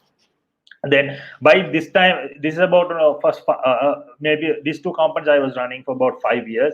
So but the learnings I got here, it's immense. I was even that time, even now, there are few people mentored me. People like Fawzul Hamid, people like Fayaz, Hirash and Chandika. So these were the people who mentored me at that time, because this is the time there was no tech product companies in Sri Lanka. For Cheer Your Team, I raised money at that time. It is very early 2000s. I raised money at that time. Sorry, it's in the mid 2000s. I raised money at that time, and there are very few people I can go and talk about these things on. These were the few people I was able to talk to them and get guidance. They are, I think, still guide me in my career. So then after that, I started a company called Marvel Commerce, and it is specialized on Magento. So what we saw was, we don't want to, let's say in Evolup, we were doing so many websites and stuff like that. Then we wanted to, let's say, if we want to get back to service company, we want to become more focused and handle only one kind of technology. So we were doing only Magento, because Sri Lanka didn't have Magento Magento technology much. So we thought, okay, let's take it up and do that. Because of that, I was able to handle the anything.lk's tech part, which means they started outsourcing to us, and our full team was working under anything.lk. So anything.lk eventually became wow.lk, and now it is under Daras. So that journey of Marvel Commerce to anything.lk also taught me quite a lot, how you build companies, how you look at markets. Let's say if you look at anything.lk, when that was coming into the Sri Lankan market, people were really scared to put their credit card, and then the challenges were so different, and the tech what we build is so different to the tech what we build now. So that then since I went through all this journey, when Pick.me came to the table and Pick.me discussions were happening, I was able to understand, okay, this is the right time, the right product to get in. Then after I was there for a couple of years, when Pick.me became profitable on the right business, then I wanted to see how can we build a bigger business than that, which means Sri Lanka is a very small market. My aspiration is to build a business that will serve in a bigger markets, right? So I thought, okay, let's get into a new wave which or a new company or new concept which I can take it to the world. So then I started Yoho Bed. So Yoho became, let's say, for last 2 years it was the situation was really bad, and we have to hibernate it until the market become better, especially after COVID. Then with few of my friends, we started a company called DishServe, right? We are actually building a chain of home kitchens or chain of kitchen in Southeast Asia. We are operating right now, operating in Indonesia, and which I wanted to, let's say, about 5 years ago when about actually 4 years ago when I'm coming out of Pygmy, I wanted to build a company in a bigger market or bigger populated market, which right now I'm being part of it, and I'm building a company like that. So it's all about you need to trust the process, and it will take its own time, and there's no shortcut for become successful. So you need to be patient and achieve it. Then also let's say at that time in the when I was starting, the education about these startups and entrepreneurship were very, very less, right? But there are much more organizations doing things right now, and there are much more education materials or reading materials available, and there are programs available. So I think let's say someone who's starting now, I would suggest, let's say, got a lot of people come and ask me what they need to do if they wanted to build a business. So I always suggest them to go for kind of accelerator programs like startup weekends. There are other programs, accelerator programs. I think that will teach you how you need to build a business. Let's say for me, it took me about good 10 years to understand how to build business. Because there was no one to guide us at that time, but now there are more people, more things, so you should be able to learn those things in an accelerator program.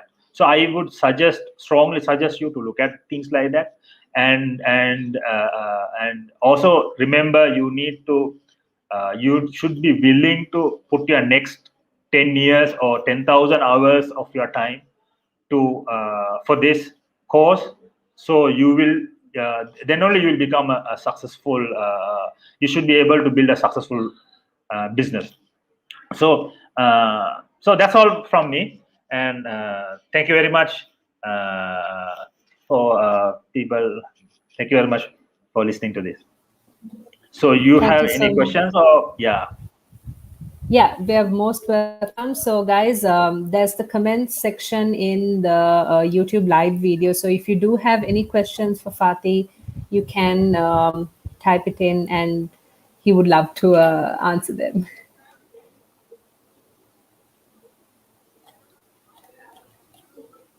So let's give it a bit of time because it takes a bit of time. my internet line was clear, right? Yes, it was. Yes. Okay. All right. I think teams, guys, are you all too eager to ask questions because you're waiting for the results?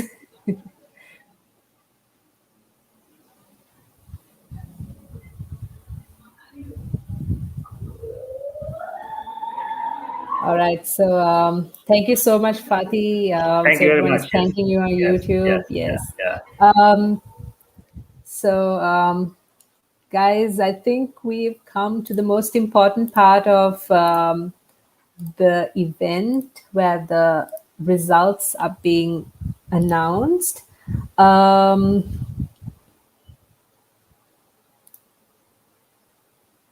give me a second.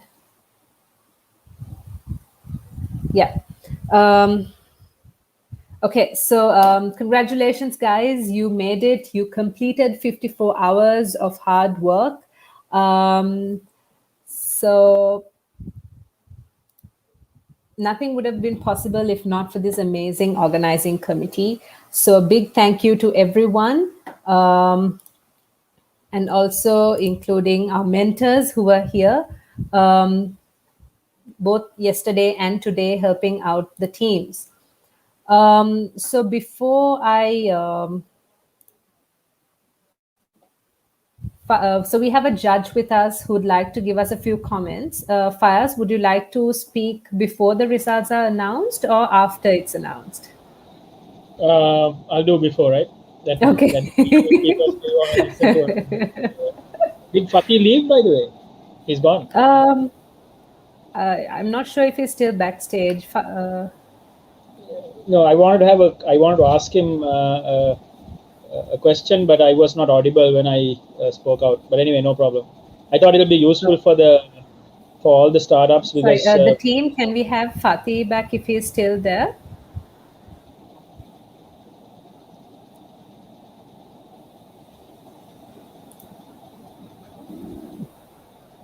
he's left, I think, right? It doesn't look like. No, yeah. No, I think the point that he mentioned was very important. Right at the end, he wanted to start a company which was not only limited to Sri Lanka, wanted to be in a larger market. I think this is a fundamental problem that all startups in Sri Lanka would face because of our limited population, and population size immediately affects your valuations. So how he went about doing that is, I think, very useful. Maybe at some point you guys should get him to discuss that more in detail. So back to the matter at hand.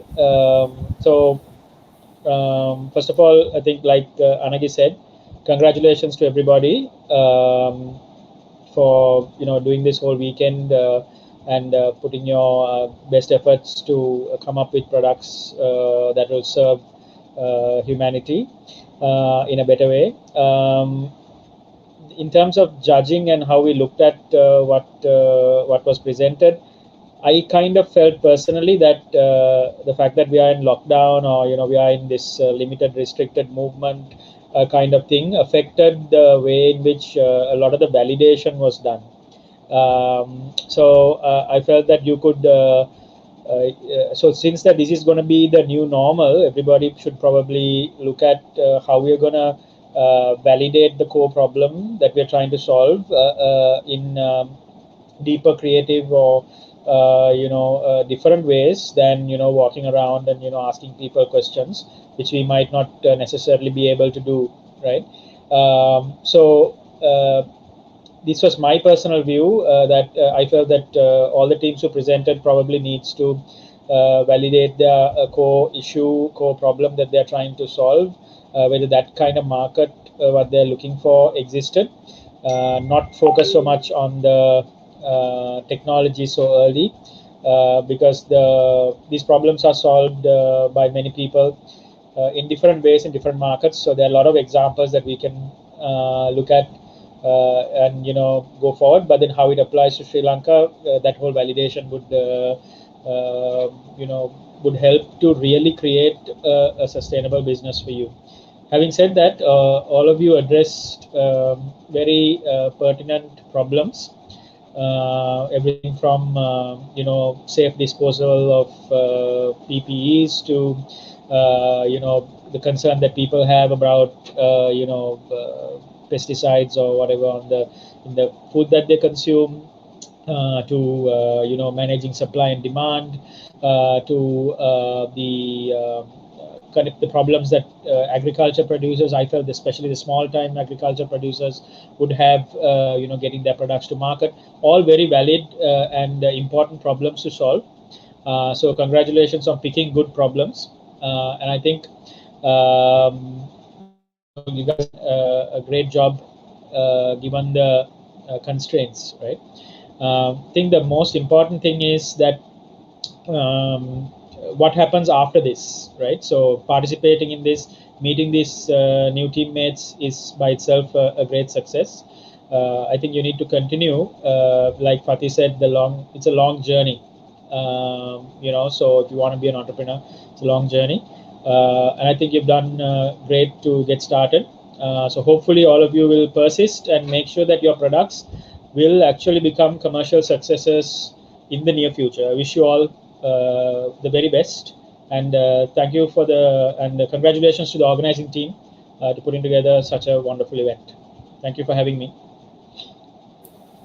Thank you so much, Faz, for those words of advice for all these teams.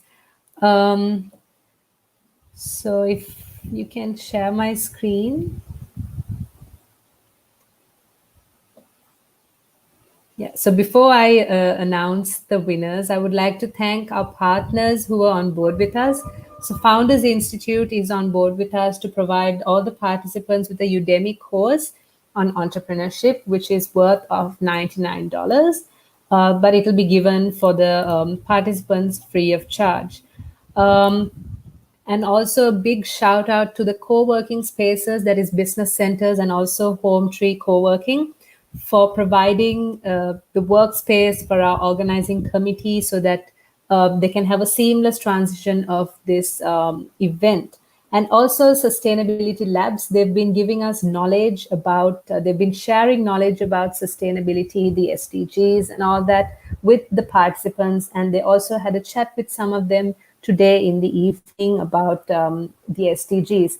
So, and also in addition, the Sustainability Labs are giving us, they're actually calculating the carbon footprint of this event, so which is actually important. So a big shout out to all our partners. And not forgetting our global partners, we have Google for Startups and GoDaddy with us on board. So the organizing committee would get in touch with all the participants and give more information on these. So guys, now it's time for the winning teams. Can I have a bit of noise on the comments section? Come on, guys. I need more excitement. I need interaction when I'm announcing the winners. And we have everyone.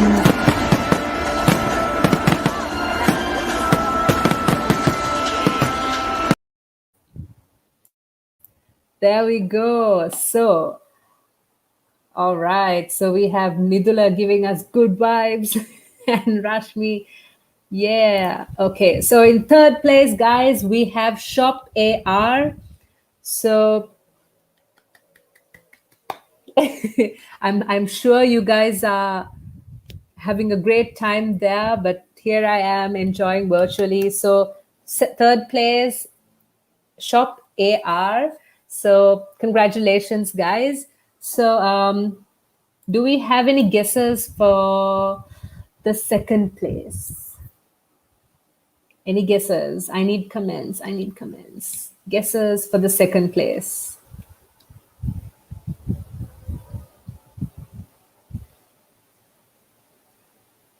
We have a lot of congratulations messages coming up, but we need guesses of who will become the second in Startup Weekend Sustainability Edition Sri Lanka.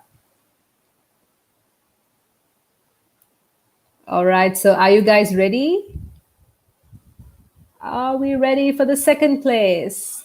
Okay, Taridu says that he has...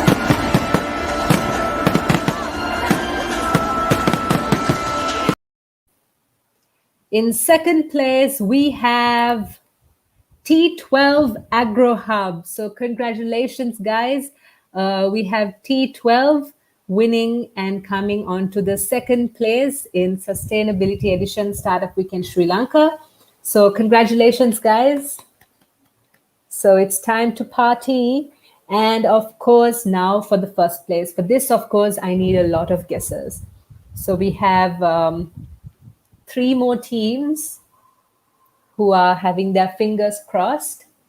So can we have guesses for the first place? Okay, so Srinivas says it's team 8. Do we have any more guesses? Any more guesses, guys? Who would be the winner of Sustainability Edition's Techstars Startup Weekend Sri Lanka, and who will get the chance to be a part of the global event that will take place? I need guesses, guys. Team 1. We did not have a team one. All right, guys, come on, give me guesses. Who will be the first place? Will it be team 11? Will it be team 8? Or will it be, who will it be? Will it be team 4? Let's see. So, can we have the, um, can we have more guesses actually? All right. So, behold, I'm going to announce the first place.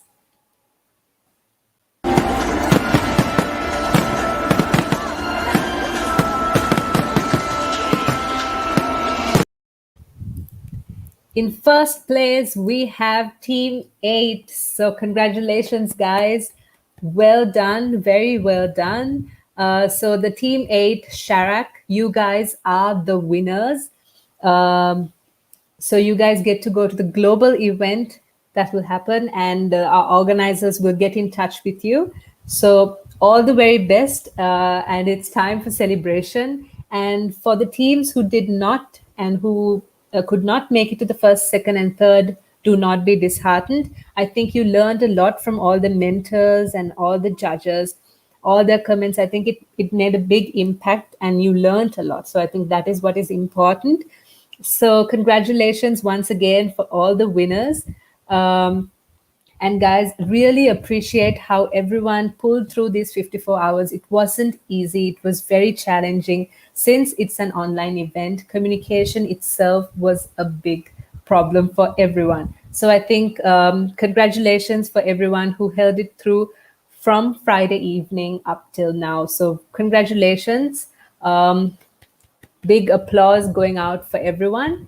And of course, our first place, T8, Sharak, and so the whole team headed by Puviraj. So congratulations, guys. So it comes to an end. Techstars Startup Weekend Sustainability Edition Sri Lanka comes to an end. So I wish you guys nothing but the best. So stay home, stay safe. So a big thank you to the organizing committee, the mentors who came in, the speakers, the judges. So everyone, a big thank you. So stay safe. COVID, I think we're hitting the third wave. So be strong, pray for your loved ones, and stay safe. So thanks a lot, guys. Now it's time for celebration. So you can take a break from all this work and have a nice dinner with your family. So that is the party we can have virtually. So I think everyone can have their own dinner at their house. So guys, thanks a lot again. So thanks a lot for joining us. Thank you.